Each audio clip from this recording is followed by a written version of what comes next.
Taylor Swift or Kim Kardashian? Hirap ka agad. Okay, doon tayo sa malakas agad. Beyonce versus Rihanna. I would pick Rihanna over this one, pero dahil bias ko lang siya, hopefully just getting started. Do it, make mistakes, learn from those as fast as you can. That's the best way to start. Just the sooner you make mistakes, the sooner you get better. Yeah. And you're not gonna make mistakes until you start.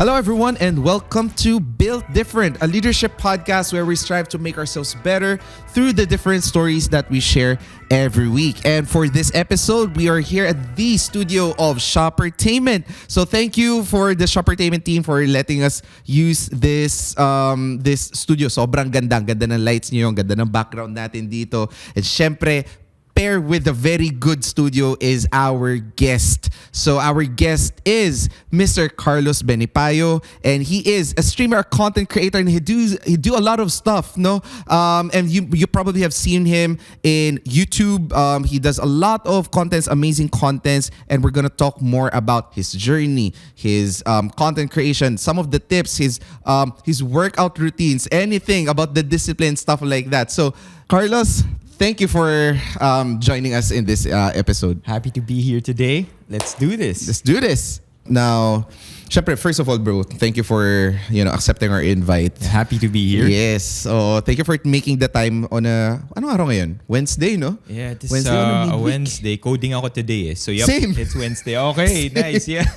Same. Pero dalawang sasakyan ko. Umalis ako na maaga para lang. Right. So, mukhang magiging stuck ako dito hanggang mamaya. Yep, hanggang dito ka na magdi-dinner. Yes. So, sakto naka-meal plan naman ako ngayon. Sponsored by? Wag natin babanggitin. Okay. So, yun. Now, usually naman what happens here in this podcast, we talk about a lot of things. Now, we talk about business, leadership, content creation. Now, I know that your specific niche and what you're really passionate about in doing is content creation. No? When people go to your social page on YouTube, on Instagram, they see a lot of video contents and you talk about a lot of things as well. Now, syempre, before we dive right in, can you give us a bit of a background? Paano mo nagustuhan ng content creation? Kasi it's a different ball game. Like, content creation, you have to treat it like a business because of the consistency, the ideas, the creative juices that has to go through the process. Walk us through, paano ka na in love dito sa proseso na to? All right, so we have to break this down because to talk about content creation, we have to kind of go back to how it all started for me. I've never considered myself to be a creative person. I'm very open about that. I talk about it all the time on the stream. I'm not one to be a creative. I'm not artistic. I don't have, I can't sing. I can't dance. But I do know a thing or two about entrepreneurship. Mm-hmm. And before I got into being a creator, I had an online food delivery business. Okay. And I ran this for I think close to 6 years. Wow. And then right before the pandemic, I closed down the business. Okay. Reason being, if the pandemic was in 2020, January 2020, mga October pa lang, I was getting brand deals out of thin air. A friend of a friend would come to me and say, here's a product, here's a phone, mag-video ka lang, and we'll give you this money. And I was like, for real? All I have to do is do that and you'll give me money? And of course, by then, it was pretty common already, but I never really quite understood. I don't want to say it's easy, but I didn't quite understand the way it worked and how it worked so easily. I would say siguro na ganun lang kabilis yung process of work, money, or right. Work, you get rewarded or paid for. Mm-hmm. So I closed out my business January because I had the idea that, hey, what if I take the things I've learned, the things I've experienced from entrepreneurship, and instead of managing all these different moving parts in a business, You have your accounting, you have your marketing, you have people management, and you have so everything. ang dami, diba? Correct. And what if I took all my learnings from there and just applied it to one moving part, to me? And so that's how I've always approached content creation. And lately, I've learned that in content creation, I think it's a lot of strategy as well. So maybe in the creative department, I don't see myself as being the best one at it. But when it comes to strategy, I think don't I can play that game. I can plan, I can put out content at certain periods at this pace. I know when to adjust. In a way also, I suppose, when it comes to analytics, na-appreciate ko siya. I've always been a logical person as well. So the numbers, knowing, kailan nagka-fall out. Oh, at 15 seconds, nawala na yung mga tao. Bakit? Ano sinabi ko at the 15-second mark? So, in that way, dun ko na-apply yung skill set na sa palagay kong meron ako naturally more than being creative. So, yeah, that's how I fell in love, and that's how it all started for me. And it's been 5 years since. So, Wow. nung pandemic, I think, nung pandemic, I think it was sometime if the pandemic happened in March, in April, an e-commerce brand approached me. Can we mention brands in here? Pwede ba? I think so. Mali mo, ma-sponsoran tayo. Sige, go lang. We can just bleep it out or something. So bleep it out kapag bawal na lang. Okay, so we'll say e-commerce brand approached me. Shopee approached me. O ayan, may pagpipilian na sa cut. Okay, sige. Okay, so Shopee approached me and then they said, hey, Carlos, we need live streamers on the platform and we think you're a good fit. And at the time, that e-commerce platform, as a live streamer, your instruction was not to sell items. Because now when you go on that e-commerce platform, you go on the live streaming section, people are selling you things. Kasi live selling is now a thing, right? Yeah. But back then it wasn't. Yeah. And all they really wanted was for people to stay on the app. So they would find creators or people to stream on the app and talk about whatever they wanted. And then the viewers or people on that app watching you, yung hope nila is that eventually, because they're already on the app, the next step is may bibili na silang something. Right. So there's no live selling involved at all. So that's how I got into live streaming. And then they offered me a fixed rate for streaming monthly. And yeah, it was the regular thing nung time na yun. So like, hindi siya one-off lang. Yeah. It was, I did that for about 4 months, I think. Okay. I did that for about 4 months, but in that 4 months, another live streaming platform at the time, Kumu, approached me, and my friend from Kumu said, live stream ka dito. Yeah. It's different here. Dito, live stream the entire brand or the entire environment or culture is centered around live streaming. And then I said, nung una, parang sige, wag muna. Feeling ko di pa ako hasa dito sa pagla-live stream na to. And to be honest, I wasn't even sure I'd enjoy it. But yun na nga, I enjoyed it. We can talk about that later.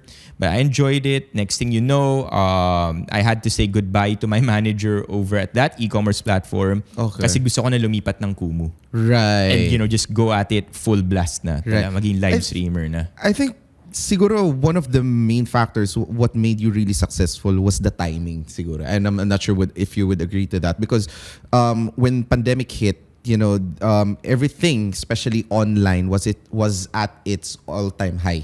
Like the consumption of contents online, digital products, everything. But was it always parang a calling for you? Because not everyone, when they have this idea and then they experience the hustle na kailangan nilang gawin na, ganito pala siya. Pero was it like an instant love at first sight, kumbaga, sa'yo na, okay, I really like this. I see this doing this for the next, next decade. Parang ganun. If I could be totally honest, I've always seen it as a job. Because yun na nga, I primed myself already when I closed down that business in January. Take note, it wasn't because of the pandemic that I closed the business. It was an intentional closing. So actually, that was good timing too. Now that you bring it up, na January kinlose down ko, March nag-lockdown. Right. So yes, because I already had to bring it back to what I was mentioning earlier. I saw content creation as a path to a career, like it's as a career path. Na yun na nga, I do this, I get paid, and then I do that enough, I can make a career out of it. So yeah, when the live streaming came, I saw it as a job. I saw it, is it sustainable? I wasn't sure yet. That's why hindi pa ako nagkukumu. But what I did like about live streaming and why I thought it was, and why I eventually thought that it was going to be a sustainable venture for me or a career for me is because I guess I was fond of the idea that I could be who I wanted to be on camera, and in many ways either be appreciated for it or find other people who are, I would say, equally strange like me, or have the same habits or quirks or interests as me.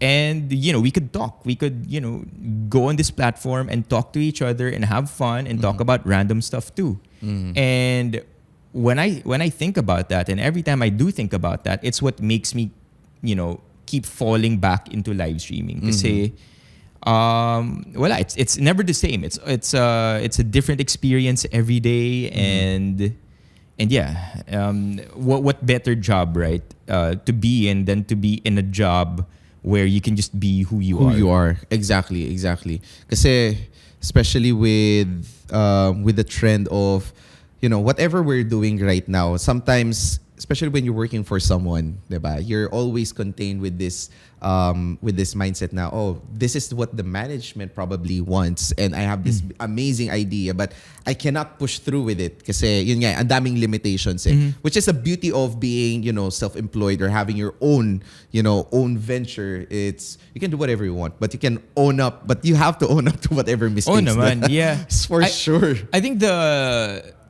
where we find ourselves in right now is called permissionless content.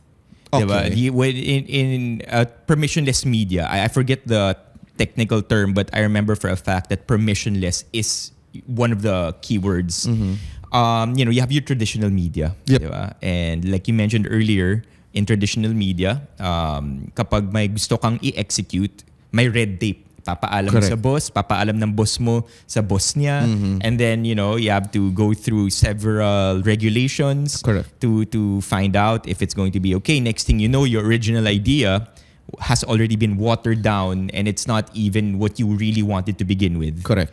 But when it comes to permissionless executions or content, that's us. That's people of the internet. That's people that's creators who do whatever they want to do. Wala silang kailangan ipagpaalam or pagpaalaman ng gusto nilang i-execute or i-put out sa mundo. I mean, of course, there's that inherent consequence or inherent thing that you have to embrace na kapag nagloko ka or kapag may ginawa kang kalokohan online, you're cooked, you're done. Yeah.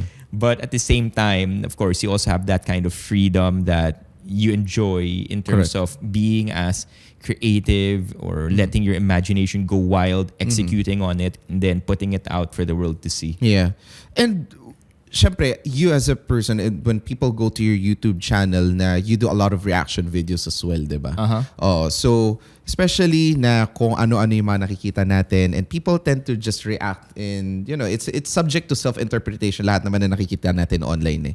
But what do you think is the danger of yung mga contents na sometimes may mga tao nang talaga na magpo-post na lang ng content without thinking what could be the possible consequences. And for you, so for someone who is also aware of whatever is happening online and giving your 2 cents about it, what do you think people should keep in mind? Kasi sometimes hindi na siya nagiging healthy. And for me, my observation also is bakit may mga ganitong content that could be contained na lang sana in a private setting. May mga issues na lumalaki. It can either make or break some people, some businesses, diba?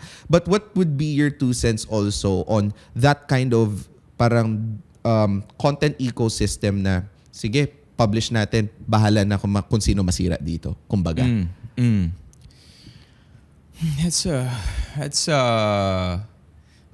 That's a complex question, I think, because there's so many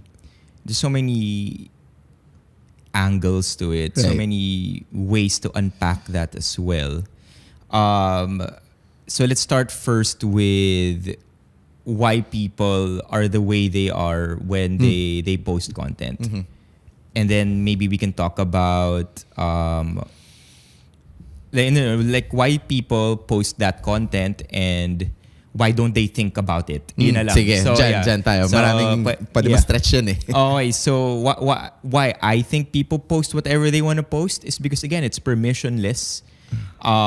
They have an idea. They think it's gonna do good.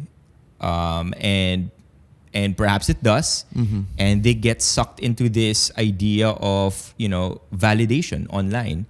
And it's not always a bad thing. Validation is very, very healthy at good amounts. But I think it can also ruin you when all the things that you post get validated and nobody checks you anymore. Right. Right? I think sakit to ng biggest creators, because the reason why you do get to the top is because on your way to the top, ang daming yes. Lahat ng tao nag-agree sa sinasabi mo. Wala kang pwedeng sabihing mali. I've gotten here and I got here either because nobody really said no to me, everybody beside me said yes, or because sobrang galing ko lang talaga. Either way, it's very damaging. It's a very damaging mentality. Yep. And I think it gets worse too. We're going a little off tangent here. I think it's a little worse too when this kind of experience where you skyrocket to the top or you skyrocket in popularity begins at a younger age. Because when you're at a younger age, I think you're more impressionable. Yeah. I think I think that hindi pa kasing nuanced yung worldview. Don't get me wrong, of course there are many mature individuals, especially at younger ages. But yeah, again, the entire social media machine works on our emotions, and it knows exactly what to target. It knows exactly how to incentivize us to post more. So to go deeper into that question of why people post the way they do or why they like to post, it's because of that. I really think it's because of the reward system that social media has. Whether it's validation, whether it's money, whether it's the monetization aspect. Sometimes, diba, ito yung favorite ko eh. May ginawang kalokohan yung content creator. It goes national, super viral. So okay, alright, what am I gonna do as a creator? Ako yung may ginawang kalokohan. Siguro magpo-post ako ng apology video. Tapos imo-monetize ko na rin. Yep. Para di ko maintindihan ko rin nangyayari dun eh. Diba? Yeah. Of course national yung issue. Of course it's gonna get a lot of attention. If I post an apology video, it's gonna get just as much attention. So might as well capitalize on it. But I mean, but at the same time, what options is a creator left with when they're faced with that situation? Of course, they have to apologize. Do I turn off the monetization button? Ideally, sure. But sometimes I think, not sometimes, but that exactly proves my point of how incentivized, of how weird we are incentivized by social media. Yeah. That answers the question, at least hopefully for me, why people post. Yeah. Actually, kasi the reason why I also asked that is because, especially for me, I'm in the marketing industry, I'm in advertising. It's scary for me, even though it's our job to grab the attention of people. It's also scary for me. What are the possible consequences of what we are doing as well? And not just for what we're doing for brands, no, for companies, but everyone has an access to whatever type of content they want to post. And this is sometimes, syempre, for the most part, contents are not regulated. You can just, post it. And the chain reaction of what it could do and damage doon sa mga mga nagko-consume ng content, whether they're, minors. And there's a reason also why a lot of people, which I personally strongly believe that a lot of people are comparing themselves, diba, with, diba, that's a completely different topic. But for me, medyo may pagka-traditional kasi akong tao na, okay, your thing is your thing. Okay, whatever you're seeing on social media, those are through the products of the filters, whatever it is. Na I wanna be this main character, which is also damaging, and I am concerned with people. So, parang, sige, can you give me your 2 cents on that also? Yung mga ganyang, parang, this is just the facade. I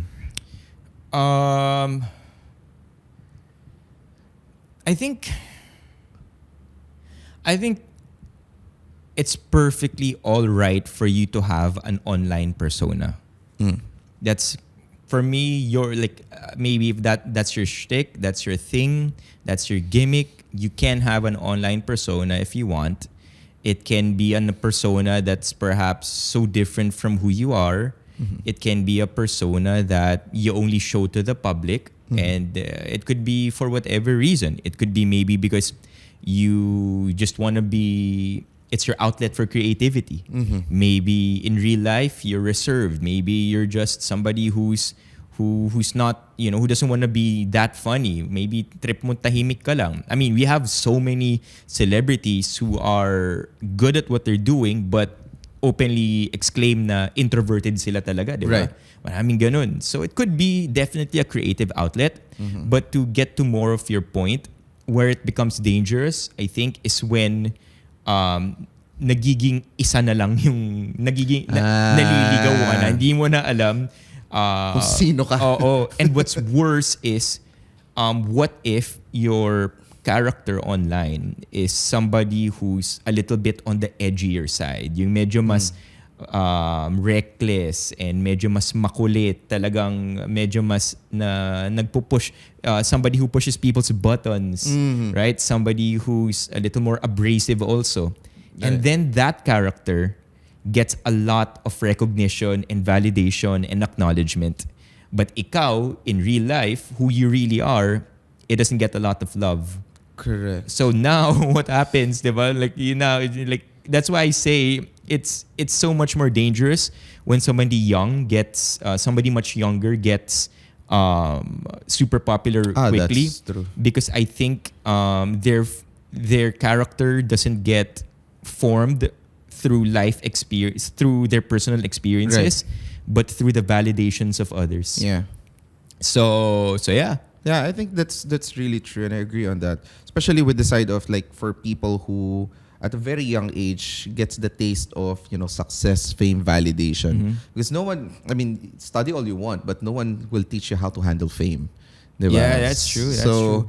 And we've seen this. We've seen it from, artists, singers, celebrities na at least here in the Philippines, for the most part, our celebrities are always guided by their parents, diba? But from the other side of the world, parang doon makikita na, this is the effect pala ng at a very young age you get to a certain point. But yun.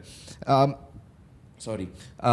yeah, going back dun tayo sa content creator world, no? So, kasi especially over the past, lalo na since the pandemic na the creator landscape has drastically skyrocketed, and everyone wants to be a creator. Diba?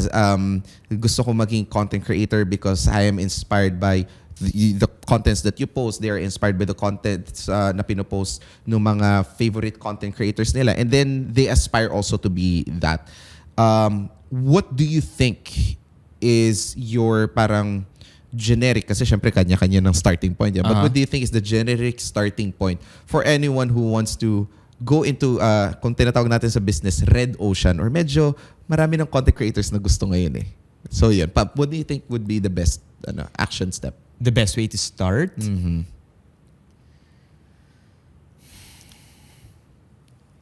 I listen to podcasts that deal with this kind of dilemma, or I watch a lot of YouTube videos as well that talk about being a creator or how to sustain it, how to get started. And there are so many ways to. I've heard so many different approaches, and all of which I would say are equally valid, and it adjusts depending on who you are. But honestly, the one common thing among all of these gurus or mentors who teach about content creation is to just get started. Right.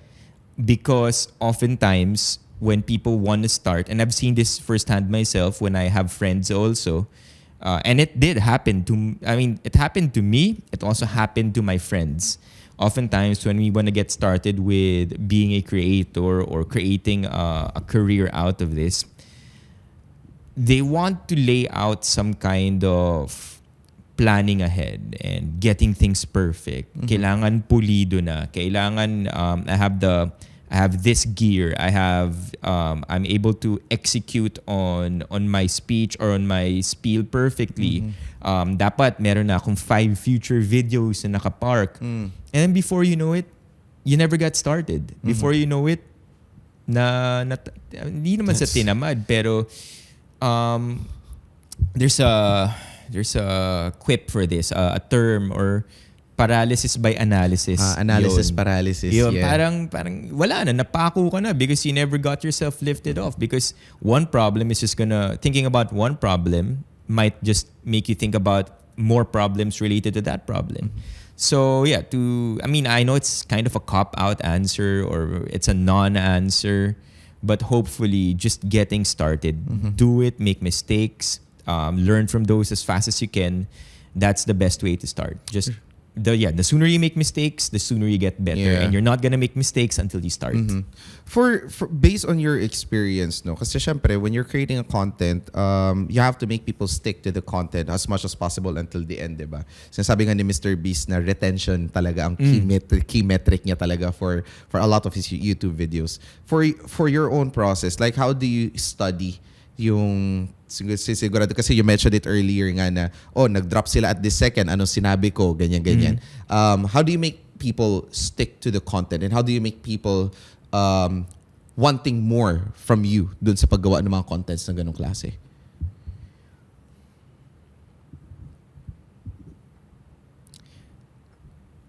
So the question is, what's your parang formula ba, kumbaga, in layman's term, on making people, or how to make people stick to the content na ginagawa mo? Right. It's very difficult for me to give out my formula, because my formula is unique to me, and it's built around who I am as a creator. So although I can talk about it, although I can say it, and pwede nating himayin, it may not necessarily be applicable to other creators. But what I do as a creator is I react to I react to internet culture. Yeah. Kung anong trending, anong nangyayari, meron bang character on the internet that we all know who did something for good, who did something bad? Is there something to learn from it?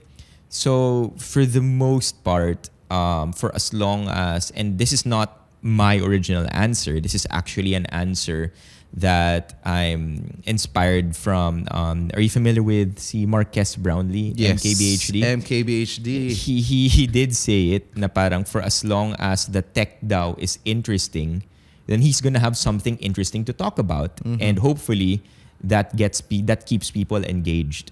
So it kind of works the same as me, because I'm not necessarily the creator of the content. I'm reacting to the content.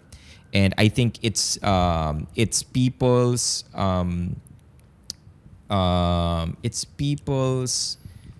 not attraction, but it's people's affinity to the way I react to the content that keeps them on. So I would say, to answer your question a little bit more directly, na for as long as merong balita or may internet happenings na pwedeng pag-usapan, and I react to it as truthfully and as truthfully as I can, and while sticking to who I really am, I think I could at least hopefully I could remain interesting to people watching my content. Maybe it's when I totally, like, I react to something and then I don't stick to my character. I don't really have a character online, but maybe I go off script. Again, wala akong character, wala akong script online, but let's say I react to something, but then I react to it in a way that's totally not me. And that might get people off guard, and it might not be the best idea to execute on or to sustain viewership. So yeah, as long as I'm myself, and for those who want to be creators, as long as they stick to who they are, or stick to if they have a character, stick to that character, maintain that consistency. I think everybody, including myself, will do just fine. Yeah, and also probably you'll attract the right people for you kasi they like the persona that you're showing, no? Yeah. I think that's what live streaming has taught me mainly.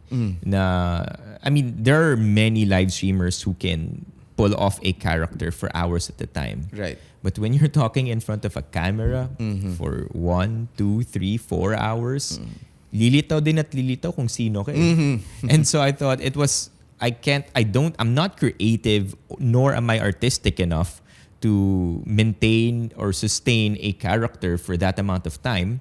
Might as well just be me. And if people like that, then great. If they don't, well, I hope they're not too mean on the internet.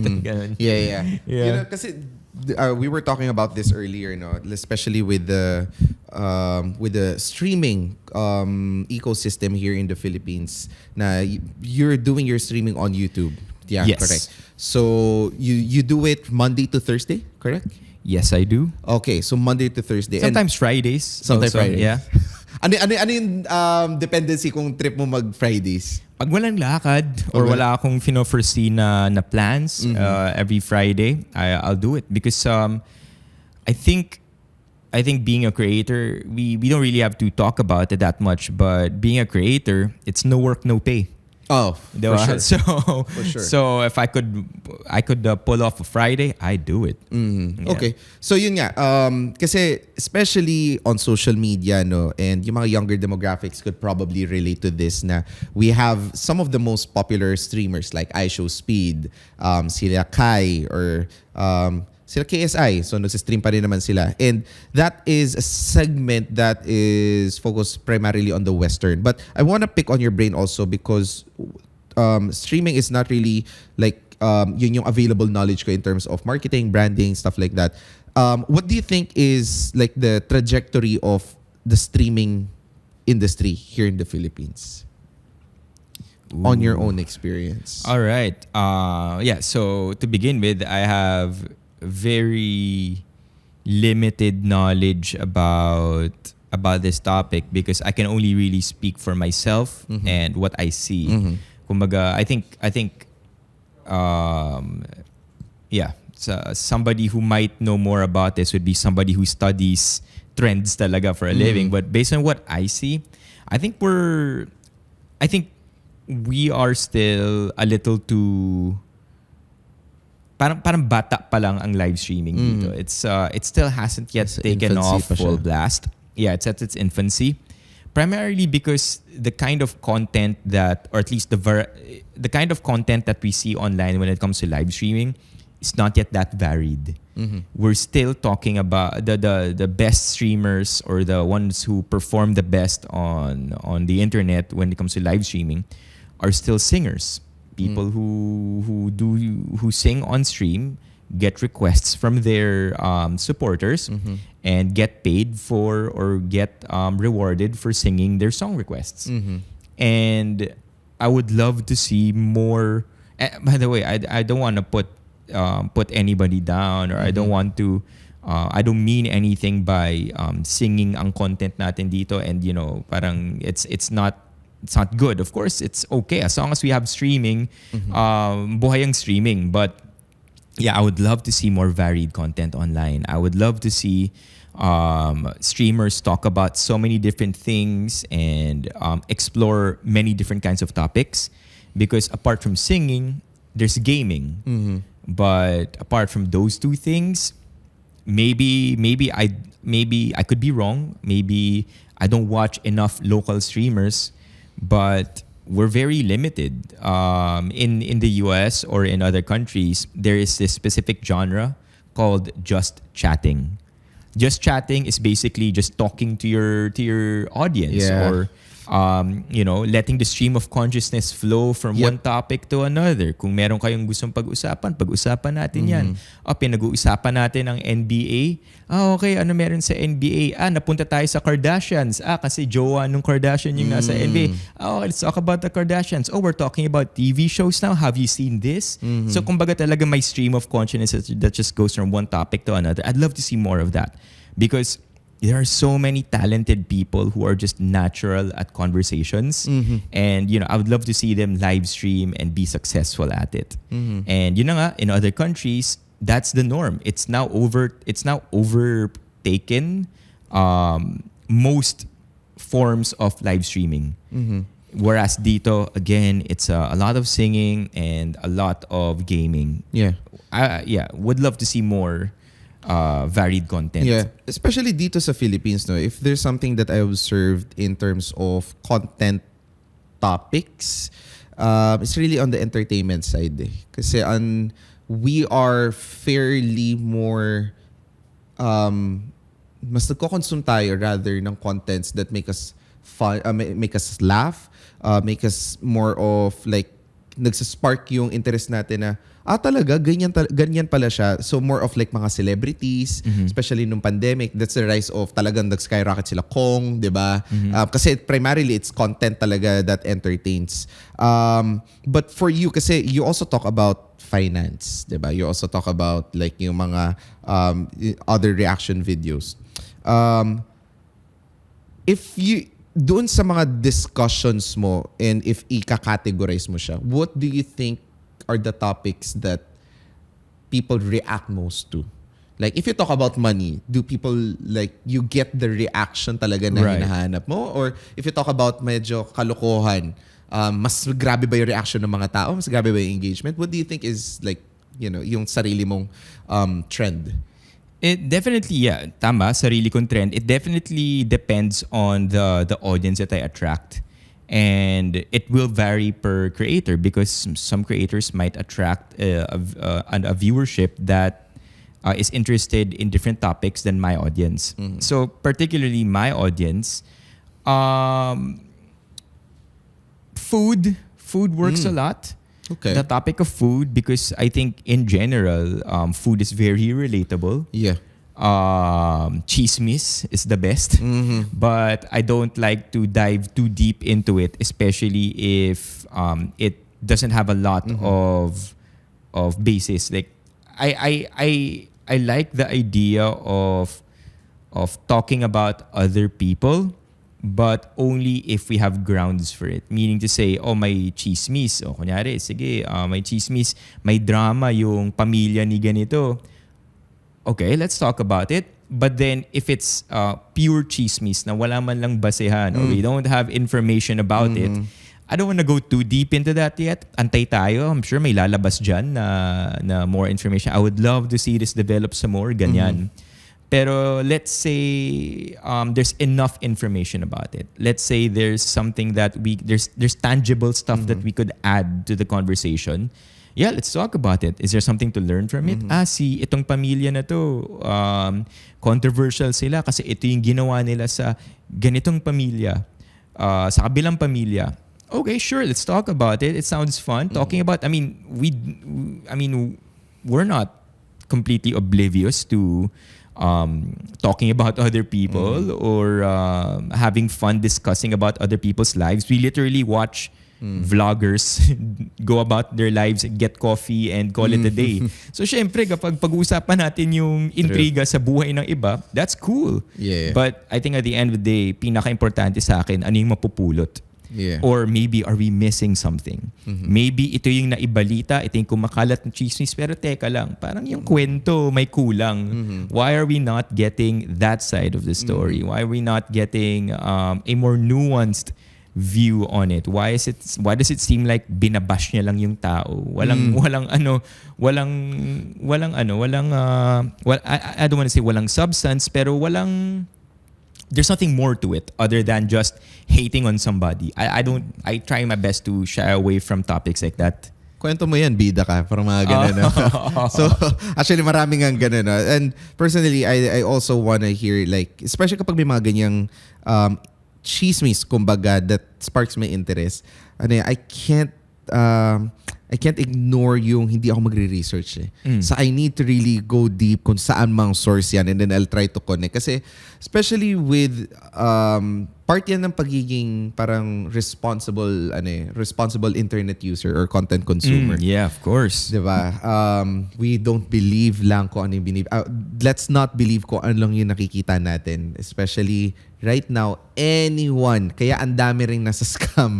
Ay, nako, kung ano-ano yung nakikita natin, kung ano yung mag-pop, papaniwalaan natin yan, and then we'll share it, and then other people, it's a chain effect. It's gonna be a compounding effect. And speaking of, I noticed nga na may story ka, and may story ka about you getting scam for 14,000. Ano? I was listening to it, pero yung scam. I'm not sure kailan ba to? Kailan to nangyari? I think it happened sometime last year. I think Christmas. I wanted to get a birthday gift. A Christmas gift for my dad. Okay. Yun. Clickbait natin to. Na-scam ka na. Na-scam si Carlos. Pag-uusapan niya behind the scenes. Yung mga hindi niya sinasabi. Pero it's Christmas. Well, very was timely. Christmas. Yeah. I don't think I can recall the story or at least tell the story as good as I was able to for the video that I put out. But essentially, it was a very well-executed scam. It's not a top-level scam na nagbigay ka ng pera and then hindi niya dineliver sa'yo, binlock ka niya. It's not like that. Like, it's more complicated, and I mean, at the end of the day, there could have been stuff that I did na para maiwasan yun, because hindsight is 2020, but at the time I acted on the best possible on the best possible things that I could para ma-secure na totoo yung item na kukunin ko, and magaling lang talaga yung scam eh. Yeah, so please watch the video if you haven't watched it yet. Alam niyo na, nandoon ng complete details. Dito yung lang natin, snippet lang natin. Pero yeah, actually the reason why I'm jumping from different topic kasi I'm trying to pick on some keywords na sinasabi mo, kasi if we talk about you scam, even for me, this is still related pa rin naman on what we consume online. Ako personally, kasi I wanna pick on your brain, especially as a streamer, and you react to a lot of videos. You've seen way more parang discussions than me, kasi I don't do it like, okay, pag nag-trend lang siya, doon ko lang siya mapapansin, di ba? But yun nga, going back, circling dun sa scam part na, ay, nako guys, kahit for sure you're doing a lot of due diligence, especially online, pero na-biktima ka pa din dun, di ba? And for me, almost na ako, but so hindi ka pa nasa-scam? Never. Awa na Diyos. Kahit sa video game, ganyan? Like, wala.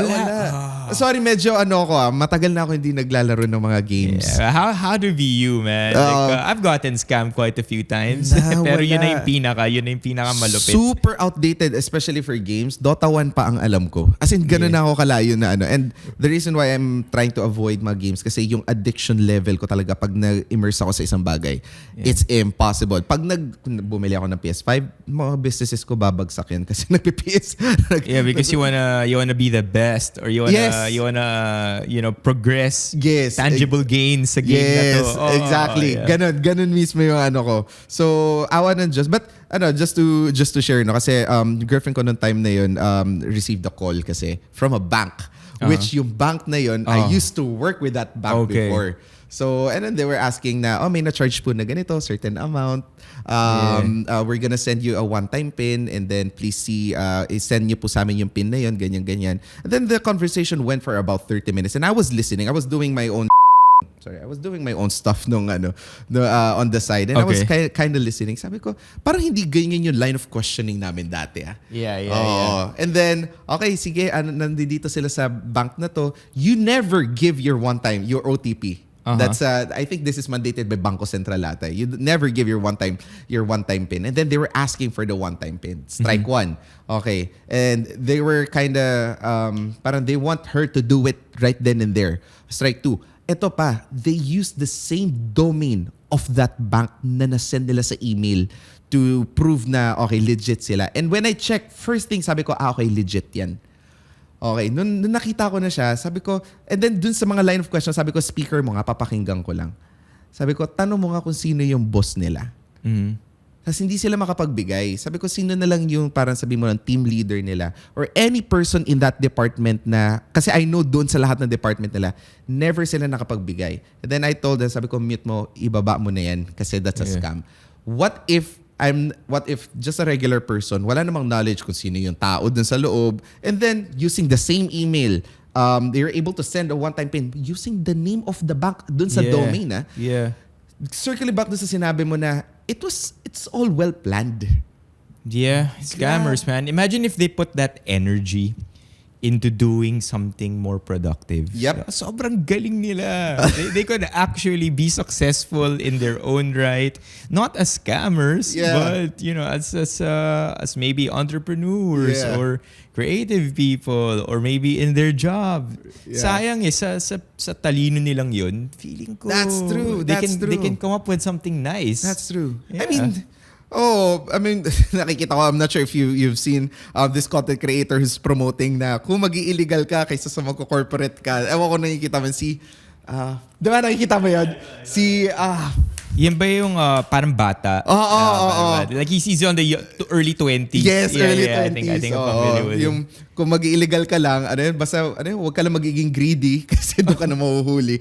Pero it's funny yung mga content sila. Yung iba ata ginawa, sineryoso ata nila yung Pero it's very interesting. Pero again, yun. So, a lot of businesses na yung kung ano-anong lumilitaw ngayon that it's affecting everyone for their hard-earned money. Pero again, it still boils down. This is still connected, guys, to be careful with what you are seeing online, what you are consuming, yung mga pop-up links. May mga pop-up na biglang pag clinic mo, it's gonna crawl wherever in whatever doon sa device mo. I've heard about that one na parang telecom services will always tell you never click on any link. We will never send you any link. Yes. That's true. They're just so crafty these days. Meron din ako nakuhang note advisory from telecom, sabi hackers hijack our cell sites to be able to send you messages that say our name. Kasi minsan makakuha ka ng message from Globe, message from BDO, BPI. That's literally a scam message, but it's also from them. Yeah. So yun yung parang, can you imagine na they're so good at what they're doing in scamming na marunong sila mang hijack ng mga cell sites. Para para makapag-scam. Pero ang galing nun ng hack na yun. Parang the company should hire them. Yeah, right. Diba? So parang that's a different level of of knowledge for you to scam. And we would assume na itong mga kinukuhanan nila or yung mga hinahack nila is like nasa top tier security level na yung mga ginagawa nila, no? Pero that's very interesting na dati nakikita lang natin sa mga movies pero ngayon nakikita na natin sa Pilipinas. Philippines number one. Number one tayo. So at least sana hindi tayo mag-number one sa kalokohan yung mga ganyan. Please. Nag-number one na tayo sa boxing, nag-number one na tayo sa singing. Sa weightlifting. Sa weightlifting. Nag-gold din tayo. Sa gymnastics, di ba? Pero did you play any sport or do you play any sport right now? No, I don't. I don't play any team sports, but if you consider bodybuilding a sport as an individual sport, I do that. Okay. But I don't do it professionally as a hobby. As a hobby? Yes. So I love lifting weights. I've always, since I was very, as a teenager. So I started lifting weights as a teenager, fell in love with the process. Always thought that it's an area of my life where I can just be alone with my thoughts. And I like introvert that too. Ka. Yeah, introvert. Like naturally, I'm introverted. I think this entire live streaming career for me is a learned extroversion. But if I don't have to do it, I'll choose to be an introvert. So yeah, when it comes to social events, I'll talk to everybody. I'll be social. I'll do what I have to do. Right. But it's because I have to do it. Right. But if I were given a choice, I'll just probably chill at home magbubuhat na lang ako. But I like the idea where, gym offers this space of introspect where I could just sit with my thoughts, process, be in my own world. I think that's majority of my life. I've always had my world inside my head. The world is not what I see. It's what's going on inside my brain. So yeah, hitting the gym, allows me to be more myself. And it's nice to have gains, di ba? Maganda rin naman magka abs. Gains. Kailangan na natin bumalik talaga. Balik na kayo.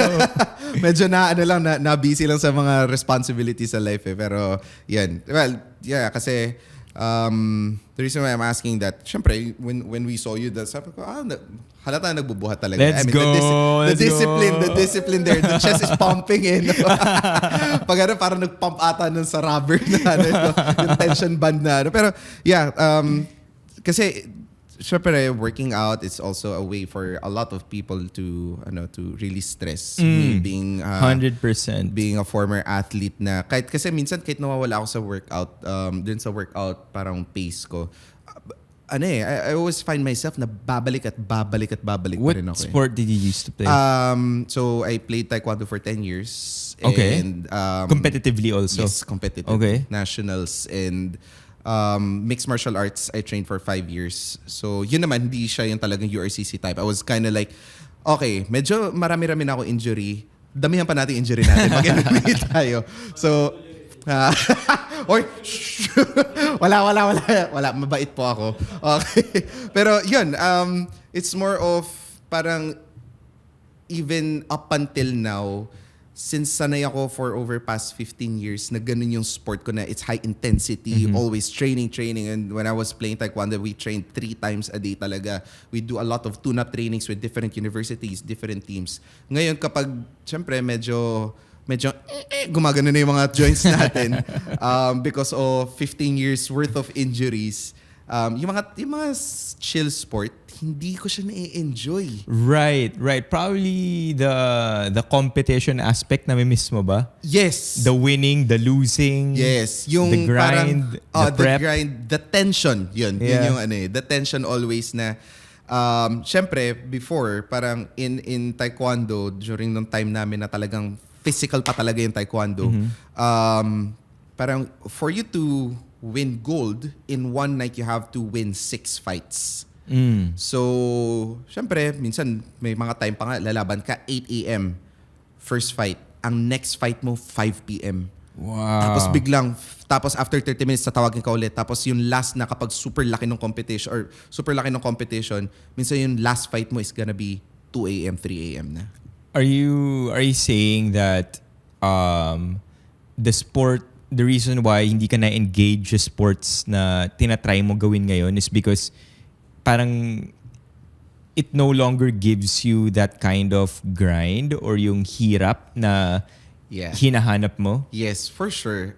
Or perhaps maybe even walang purpose yung sport na gagawin mo ngayon. Kasi dati, pag nagtitrain ka dati, may reason. Yes. May reason because you wanna win, you may competition, you're gonna prep. Now, if you train, what am I doing this for? Pag nag-workout, kaya ba, okay, I need to hit this specific body weight, yung BMI ko. After nun, what's next? Yeah. What's next? Pero before, kasi my last MMA tournament was 2016. Yun yung last na talaga na-injure talaga. Twisted kneecap ako nun eh. So, parang even regardless of how tedious yung time ko talaga, I still find time to go train ng gabi. So, sabi mo na 9 to 12 ng madaling araw magte-train ako kasi I have to go sa corporate pa. There's always a goal na hahanapin ko and na ini-aim ko. Tapos after nun, which I believe, sinabi rin ni Michael Phelps to na after season of training ng Olympics, talagang nag-iiba yung mental state na it really affects them doon sa ano nila. Nagkakaroon sila ng depression. Yeah. Because the intensity I heard is that not story. available na eh. Ganun. So I think I experienced it for yung fair share of experience ko as being an athlete. I heard that story about Michael Phelps, and it was also parang reading it was also a little hindi naman disheartening, pero parang I felt his pain in a way. Not that I'm a competitive athlete or anything, but the way he said it, sabi niya, imagine dreaming the biggest dream you could ever dream. Yeah. And then achieving it. What's next? Yeah. Can you dream anything bigger than the biggest dream you've ever dreamt? Wala na eh. Diba? And he already, parang hearing that kind of sounds depressing. Diba? Yeah. Ano na, what's next? He already got all the he's the most decorated Olympian, if I'm not mistaken, right? And I think after that fall off, he was also removed from Nike, if I'm not mistaken, because he was caught smoking something he shouldn't be smoking at the time, and then I think Under Armour got him, and then Under Armour got him, believed in him, and then he won his last few gold medals, and forever na siyang etched in humanity as that athlete who achieved so many things. Yeah, like he's the best greatest achievements. Olympian Yeah. actually. He's the greatest Olympian, one of the greatest Olympians that ever lived. Pero yun nga, kasi these types of people like the likes of Michael Phelps, Kobe Bryant, the legends talaga. Wala silang ibang ginawa since pagkabata. Yun talaga eh. Di ba? Yeah, that's why injury is crazy to them, di ba? Pag na-injure sila, guguho talaga yung mundo nila. Yes. Yeah. I mean, that's part of the game. That's part of, but at least the discipline will stick. The work ethic will stick. Yung pag-workout mo pa nga lang, you have to, kahit hindi mo gusto, pumunta sa gym. You'll have to drag yourself to the gym. Di ba?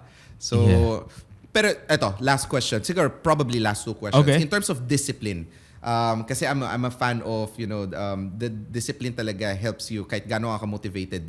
Discipline talaga is really a key part of anyone's success. How do you stay disciplined? Kasi the physical appearance pa lang is already a manifestation of discipline. You work out, you eat right, you speak well. So that's part of the discipline. Parang how do you stick to that? You're right when you said that. Motivation is what gets you started. Discipline is what gets you going. It's something I think a lot of us are familiar with already. But to answer, I get that question fairly often on stream, and I never really have one answer that I stick to. But if I were to think of an answer right now, how do you stay disciplined? It has to be for a purpose, perhaps that's greater than you. Maybe you're living for your family. Maybe you want a longer life for your kids. Maybe you want to be there for as long as you can so that you could watch your nephew grow up and graduate. I think that's one of the coolest ways to stay disciplined, is to look for a purpose that's greater than your own personal ambitions. And in that way, masusustain mo siya. Masusustain mo siya. But if I could give you another answer apart from that, one would be in terms of physical health. Well, you only really have one body, right? For the rest of your life, you have no other choice. You can't swap. You can't trade it off. You can't huwag mo naman ibenta, no? Huwag mo benta katawan mo. Pero, kung trip mo yun, go na. Nasa sa'yo yan. But you can't, you're stuck with it for the rest of your life. You might as well treat it the best way that you could. It's very practical. I like practical approaches also. So take care of yourself, take care of your body, and the benefits do compound. The dividends do come. And I think I've given that entire discipline from look bigger than yourself.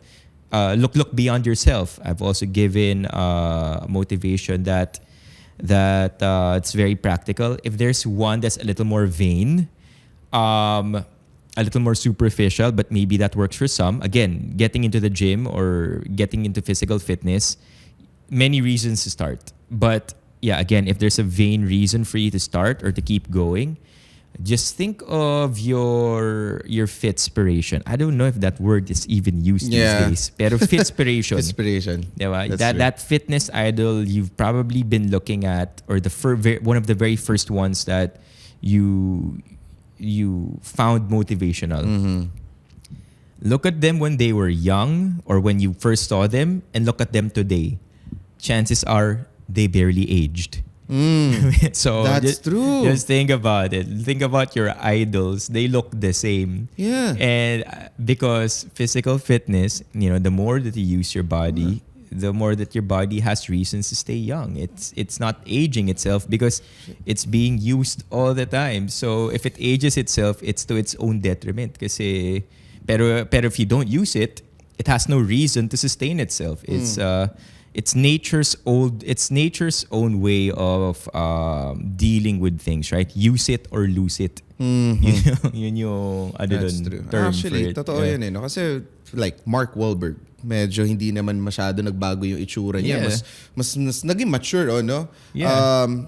Conor McGregor. Like, fitspiration. Siyempre, dapat at least physically fit functional training. Makita mo yun sa ano talaga nila, no? Sa look nila na, okay. Just look at Kobe.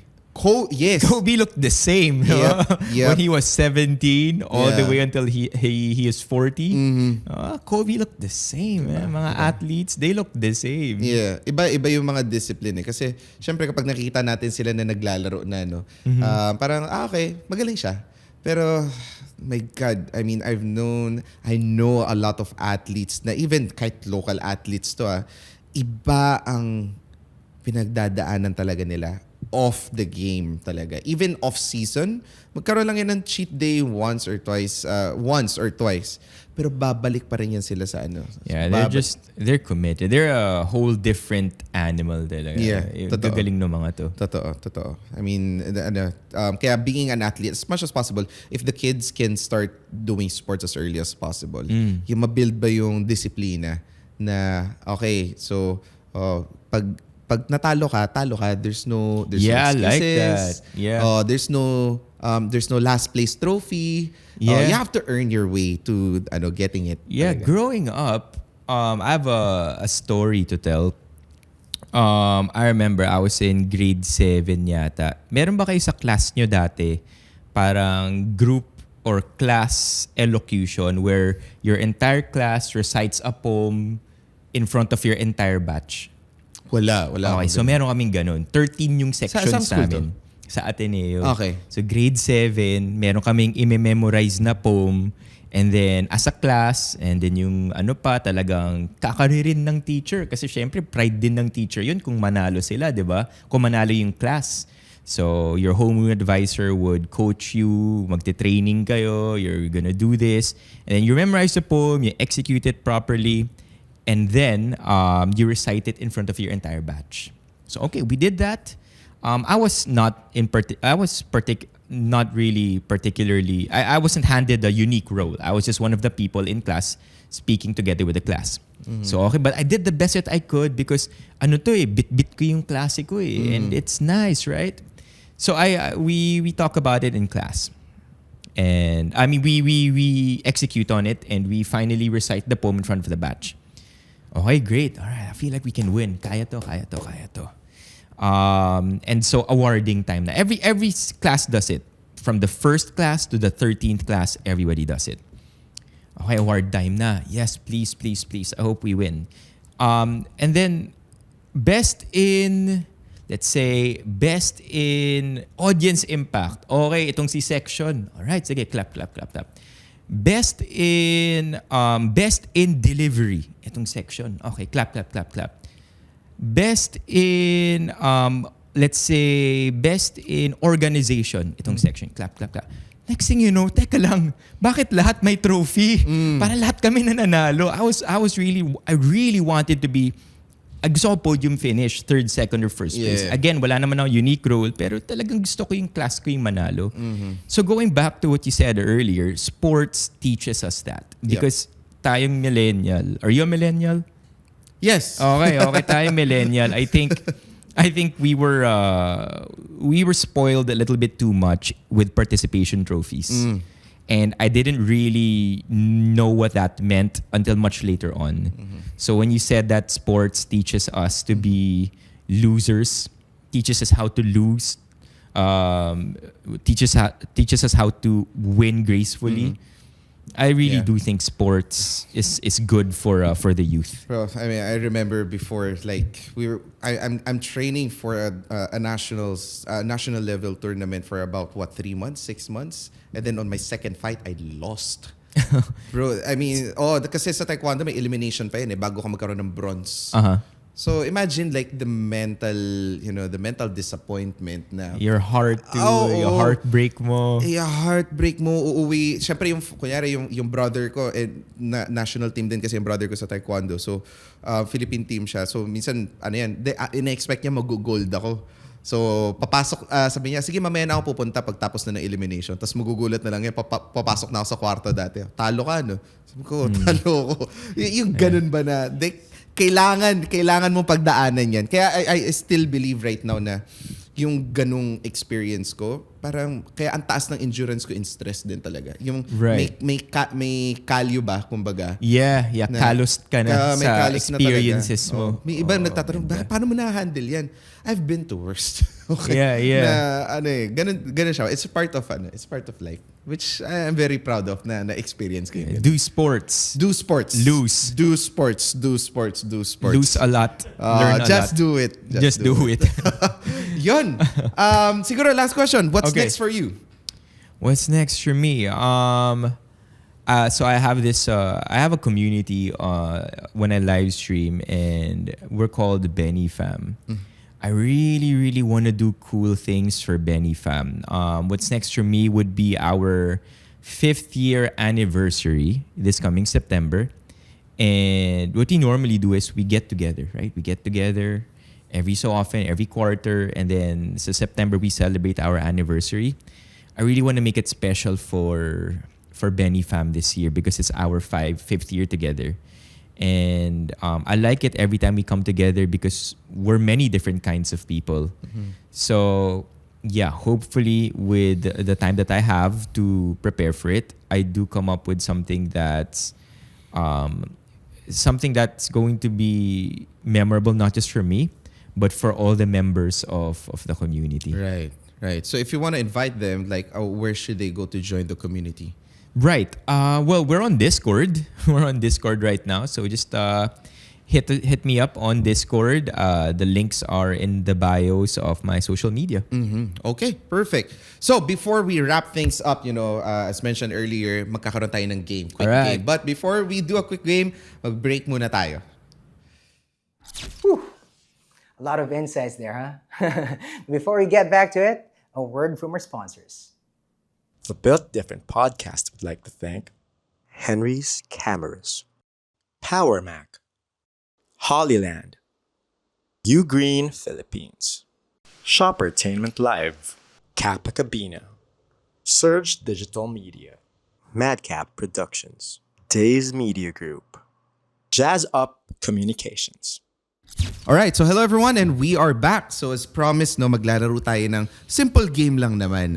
Syempre, since majority of our discussion, we talked about contents online, some of the influencers, some of the content creators, and we're gonna play a game. So this is just gonna take us a couple of questions. No? Okay. And the game goes like this. So I'm gonna give you 2 famous names. Okay. And you must decide who would win in the internet today. All right. Okay. I like this. So, let's do it. If they dropped something like... So, who would win if they dropped something like a viral tweet, a stream, or a drama bomb, or a new project? So, mostly talagang yung influence nila in the internet today. No? Do I have to give a explanation? Yes. Okay. Yes. So, this should be... so, the thought process should be in terms of like the hype, the reach, and the impact. Okay? Sige. So 2 names, whether they're celebrity, artists, streamers, creators, ganyan. Okay? Alright. So, names. First pair of names. Taylor Swift or Kim Kardashian? Hirap ka agad. Okay. Doon tayo sa Let's malakas see, agad. let's see.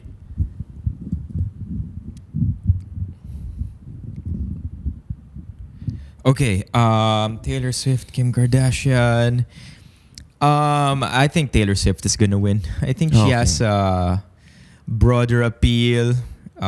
Then again, Kim Kardashian has changed and influenced culture for a very long time. But I think right now the Kardashians themselves could be, slowly, purposefully, voluntarily, kind of,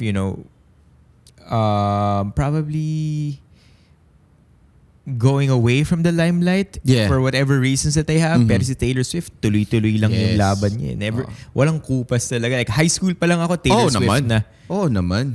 Ngayon, Taylor Swift pa rin. Taylor, nagpapahinga lang siya. Napagod siya sa world tour niya. No? Pero parang I observed din also no, during the peak of Taylor Swift, ang fino-front act niya si Sabrina Carpenter kasi yun yung magiging parang next tapping on the same audience. Yeah. Diba? So, what's crazy is Taylor Swift, if I'm not mistaken, because, sometimes you like talking about business also. Taylor Swift moves economies. yeah. Kasi pag nakaka-concert siya sa That's true. country. That's true. Kaya, di ba may Ayun, Swiftie yeah, pa tayo may dito. Swiftie in here. Nanood ka ba? Sa Singapore? Yeah, Tapos grabe. nag-Singapore, tapos nag-Coldplay ka rin sa Singapore ba? Tama ba? Sa Taiwan? Lakas mag-travel talaga nito. Laki ng sinusweldo. Okay, sige. Next, we have, interesting to. Beyonce versus Rihanna. I would pick Rihanna over this one, pero dahil bias ko lang siya over Beyonce. I grew up with Rihanna's music more than I did with Beyonce. So I'm picking Rihanna in this feud. Okay. Well, ako din. Yeah. I mean, it's more of yung klase ng audience din na meron si Rihanna I believe would be more advantageous kapag pinag-compare mo to sa clout online din So, yeah. I might be wrong. Sorry dun sa mga Beyonce fans dyan. And I know a couple of people na they would really hate me for that. Okay. Next, ito. Steph Curry or LeBron? I don't know, man. I'm a LeBron fan. Wait lang. Objective natin is internet. Hindi best player. Hindi best shooter. Hindi best shooter. Okay, win the internet today. Who would win the internet today? Viral tweet stream project. They're both they're both funny if they wanna be. Yeah. Laki rin nung audience base nila. But I think LeBron is the older athlete. So he's the one who's going to be appealing to more people. So yeah, just by sheer experience, mas malaki siguro yung audience niya. Kaya LeBron mananalo nito kapag naglaban-laban sila sa tweets nila. Yeah. Okay. Ha? Sino? LeBron? Yeah, Si LeBron. the haircut thing. Barber. Yun. Talaga? Interesting. Okay. Sige, ito next. I'm not sure if you're a fan of football, but Messi or Ronaldo? I'm not a fan of football. Pero you know these people. Yeah, I know that there's if there's a LeBron or Curry or LeBron or MJ, mga ganun. I think these two are pitted together as well. I don't know, probably I'll take Ronaldo. Yeah. Ito. I Show Speed versus Kai Cenat. That's a tough one. I'll do Speed because I think he's funnier. Yeah. Laugh trip din naman si Kai, but I think Speed is just so good at improvising. Yeah. Yeah, and he can control an audience. I don't like nakita mo yung episode ng WWE na si Which one? Si Speed. Yeah. Yeah, I don't think Kai can pull that off. So parang feeling ko only somebody like Speed will be able to. Something na sobrang versatile kasi ni Speed. Na, Yeah. Grabe, anything, parang he can do a lot of things na multi-talented siya, very athletic, na a lot of streamers cannot do. And he's using that as a form of entertainment din for people. Yeah. I feel like si Kai is more strategic. He's like, don't get me wrong, these are the top creators of Twitch and YouTube. So parang like comparing them is, it's useless because they're already the best. Mm-hmm.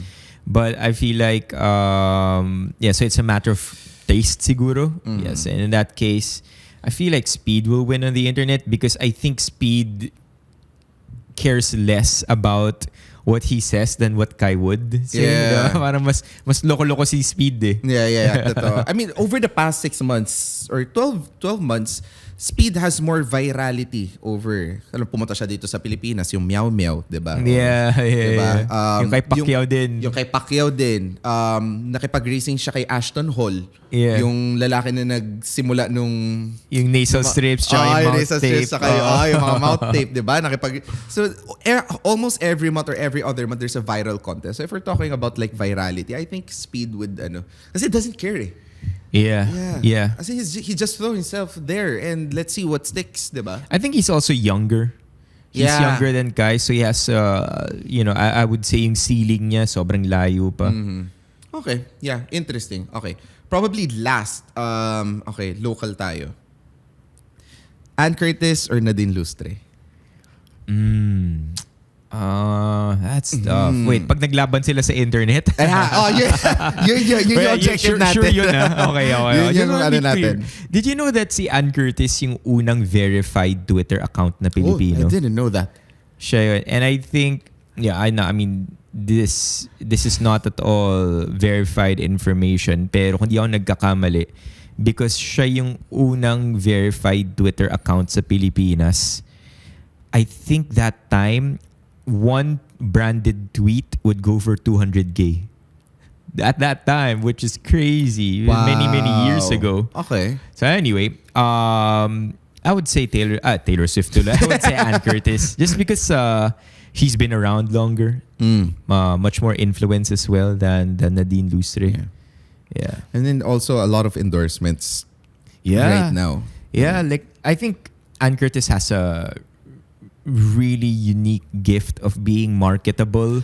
That's true. To every kind of market. Yeah. She can do the most sophisticated brand deal and kaya niya rin gawin yung pinakakalog na brand deal. That's and true. It's gonna work. Oo. Yeah. Pero ang galing ng management niya. Ako, I really appreciate. At saka sobrang, parang for you to maintain that trend of career, being a child actress. Yeah. Even up until now, na brands are still like, want to partner with you. Palagi nga daw siyang absent sa Showtime eh. Nakikita ko lang, ito mga pop culture references ko, nakikita ko lang sa TikTok. Pero because of so many projects nga na meron siya. So, never nawala, no? Never nawala. So, kaliwat kanan, even the biggest brands, for some reason, grabe, ang galing. I think she's one of the top Filipina earners, celebrity earners in the Philippines. I think top 3? Nasa top 3. Yeah, only next to... Well, I don't know how old this information is, pero parang only next to Pia Wurtzbach at the time. Yeah. But I think there was a time na... Ewan ko tama yung pagkaka-recall ka. Just recently, it's Sharon Cuneta, Vice Ganda, and... basta si Ann Curtis, never nawala siya. Safest is top 5. Parang ganun. Yeah, there was galing, this year. galing. Ang galing. So, I mean, imagine being top 5 for 3 decades. Yeah. Yun yung malupit. Like, it doesn't matter if you're number 5 all the time, but if you're number 5 all the time for 30 years, yep. Come on. Ang dami mo nang dinaan. Yeah, ang dami mo galing. nang nilaglag dun sa listahan na yun. Pero, yeah, I mean, it's crazy, guys. So, kung mapapansin ninyo, with everything that we discussed, the ultimate currency nowadays is attention.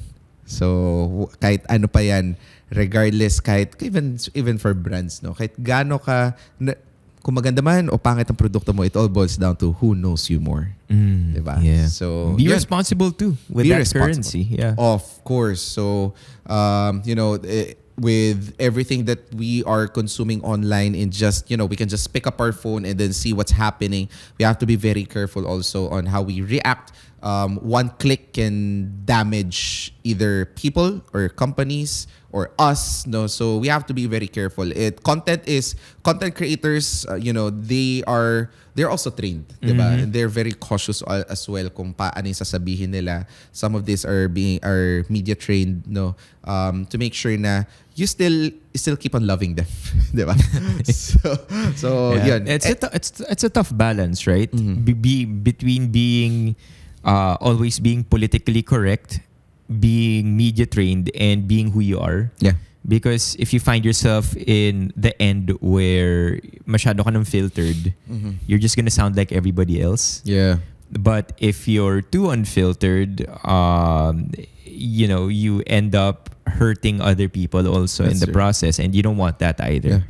So yeah, it's delicate balance between two ends that I think creators have to deal with all the time. Yep.